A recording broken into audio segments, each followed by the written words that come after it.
ചതയ നക്ഷത്രം, കുംഭത്തിലുള്ള ചതയ നക്ഷത്രക്കാരെ സംബന്ധിച്ചവർക്ക് ഏഴര ശനി ജന്മശനിയായിരുന്നു. ആ ജന്മത്തിലെ ശനീശ്വരൻ മാറി 2ാം ഭാവത്തിലേക്ക് ശനീശ്വരൻ വരുന്നു.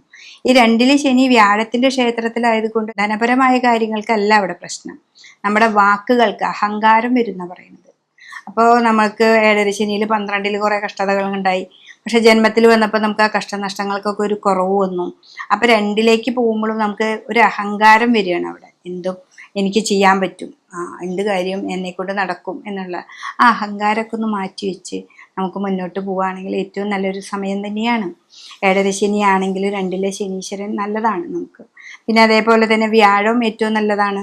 ഇവിടെ 7ാം ഭാവത്തിൽ കേതു വന്ന് നിൽക്കുന്നുണ്ട്. അത് മാത്രമാണ് ഇത്തിരി ദോഷത്തെ നമുക്ക് ചെയ്യുന്നുള്ളൂ. ആ ദോഷവും നമുക്ക് പരിഹരിക്കാം. നമുക്ക് ഭാര്യ ഭർത്താക്കന്മാരോ അല്ലെങ്കിൽ വിദേശത്തേക്ക് പോയവരോ പുറത്തേക്ക് പോകാൻ നിൽക്കുന്നവർക്കൊക്കെ തടസ്സങ്ങൾ ഉണ്ടാക്കും. കേതു ഗണ്ഡകാരകനാണ്. ഗവൺമെന്റിൽ നിന്ന് കിട്ടുന്ന, ബാങ്കിൽ നിന്ന് കിട്ടുന്ന ധനം ചിലപ്പോൾ ഇത്തിരി ഡിലേ വരാം.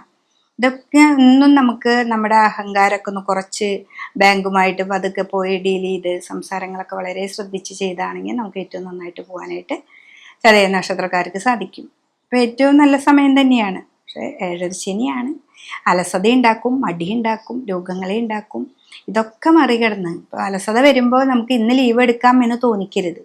ഇന്ന് ലീവ് എടുക്കുന്നില്ല, ഞാൻ ഇന്ന് തന്നെ പോവും എന്നൊക്കെ തോന്നിച്ച് നമുക്ക് മുന്നോട്ട് പോയാൽ ഈ ചതയ നക്ഷത്രക്കാർക്ക് ഏറ്റവും നല്ലൊരു സമയമാണ്.